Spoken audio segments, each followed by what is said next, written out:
두 번째, 업무용으로 사용하는 차량인데 왜 부가세가 공제가 안 되나요? 이거 억울하죠. 저도 억울하죠. 억울한데 이게 업무용이라고 해도 사실 절대 100% 업무용으로만 쓴다고 말하는 사업장이 사실 손으로 꼽을 거예요. 손으로 있긴 있어요. 분명히 있긴 있는데 손으로 꼽을 거예요. 대부분 보면 거의 90% 업무용으로 쓰지만 가끔은 뭐 주말에도 뭐 우리 퇴근할 때 집에다 뭐 물건 나른다든지 이런 식으로 뭐 개인적으로 약간은 쓰긴 하죠. 그러다 보니까 그 이런 부분 때문에 국세청에서는 그냥 아예 업무용이란 단어가 사실은 없고요. 우리는 업무용이라고 표현하죠. 국세청에서는 영업용이라고 표현하거든요. 영업용만 공제된다고 돼 있어요. 그럼 그 영업용이 뭐냐는 업무용과 달라요. 영업용은 택시같이 그냥 아예 그냥 그걸로 돈 버는 사람들 있잖아요. 그 운수업 이랬죠. 그렇게 영업용만 공제가 되고 영업용이 아니면 다 불공제된다. 단 경차랑 구인승 이상만 이제 공제를 시켜주고 규정이 이렇게 돼 있거든요. 그러다 보니까 사실 우리가 대부분 업무용으로 쓰는 것들이 예전에는 경차가 많이 있긴 있었거든요. 있었는데 갈수록 경차를 많이 안 타게 되는 것 같아요. 네, 그래서 경차가 요즘은 많이 안 타게 되는 부분이 있고 그다음에 구인승 이상이 사실은 거의 없어요.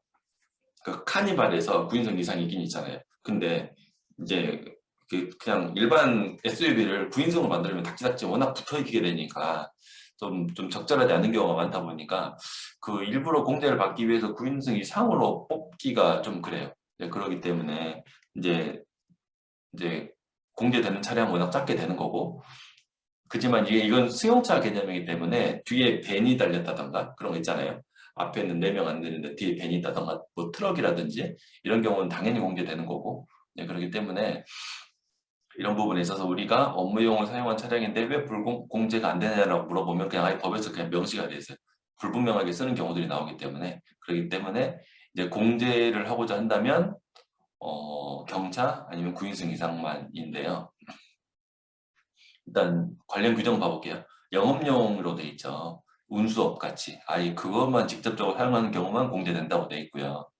예전에 이게 법이 계속 바뀌고 바뀌어서 이게 2000년 초반에는 어 이제 임차 이런 부분은 반영이 안 돼 있었거든요. 그래서 예전에는 2000년 초반에는 차를 사는 경우, 승용차도 사는 경우는 불공제가 맞는데 임차는 법에 명시가 안 돼 있었기 때문에 공제다 이렇게 들어가 있었는데 이제는 임차도 규정이 아예 들어가 있어서 임차하든 차를 사든 그 다음에 유지 비용 이런 부분 다 불공제된다고 이렇게 돼 있어요.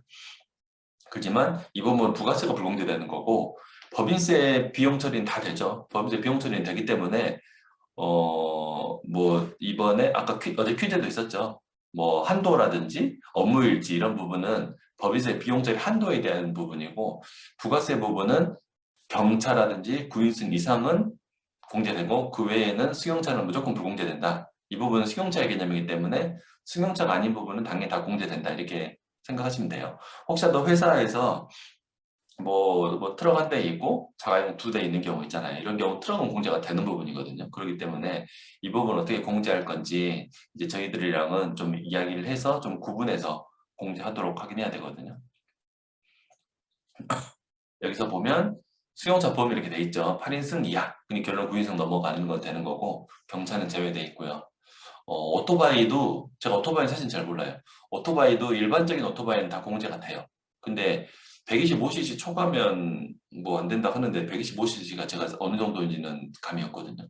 뭐 캠핑용도 안 되는 거고 뭐 이렇게 돼 있거든요. 이렇게 돼 있는데 여기서 보면 제가 저번에 우리 차 중에서 스토닉이라고 있잖아요. 그 기아 자동차. 스토닉이 있는데 그게 1000cc로 나왔거든요. 그래서 제가 이제 생각하기로 우리 고객들에게 스토닉을 사라고 해야 되겠다. 왜냐면 이제 1000cc니까 1000cc 이하거든요. 그래서 스토닉을 사면은 부가 성대도 받을 수 있겠다라고 생각을 해서 안내를 하려고 하면 열심히 뒤져봤더니 규정이 또 이렇게 돼 있어요. 3.6m 이하여야 된다. 그래서 여기에 걸리는 거죠. 스토닉이 아마 4m 전후 되는 것 같거든요. 1000cc로 나왔지만. 네, 그러니까 그런 것도 안 되는 거고. 우리 흔히 하는 그냥 뭐 모닝이라든지 이런 쪽만 된다. 이렇게 생각하면 될 것 같아요. 근데 여기에서 제가 한번 봐보면 보통 우리 그 전기자동차 관심 많이 있잖아요. 전기자동차 관심 많이 있는데 전기자동차 보면은 정부가 뭐 시랑 뭐랑 합쳐서 뭐 1,500만 원 뭐 지원해 준다. 뭐 얼마 지원해 준다 막 이러잖아요. 그러면 사실 지원금도 되게 크고 되게 차가 살만하겠다 이렇게 생각이 드는데 사실 획기적으로 하려면 전기자동차는 사실 부가세 공제해준다 이렇게 해버리면 사실 획기적이긴 하잖아요. 획기적이긴 한데 그렇게 못하는 것 같거든요. 그 이유가 차를 사면은 일단 10%가 부가세 공제가 있잖아요. 그 다음에 취득세가 7%가 있거든요. 그럼 일단 17%가 세금이고 거기에 개별 소비세가 6점 몇 프로가 붙어요. 네, 그러면 한 20 몇 프로가 세금이거든요. 그렇기 때문에 사실 뭐 차 가격이 뭐 전기차는 좀 비싸니까 5천만 원이다. 5천만 원이면 디테일하게 모르겠으니까 예를 들면 25%가 세금이다. 그럼 25%가 세금이거든요. 네, 그러면 5천만 원 곱하기 25%면 1250이잖아요. 그러면 정부가 5천만 원짜리 차를 사면 1250만 원 지원해주겠다라고 했을 때 사실은 지원이 아니에요. 지원이 아닌 게 어차피 세금 안 받겠다는 것밖에 사실 안 되거든요.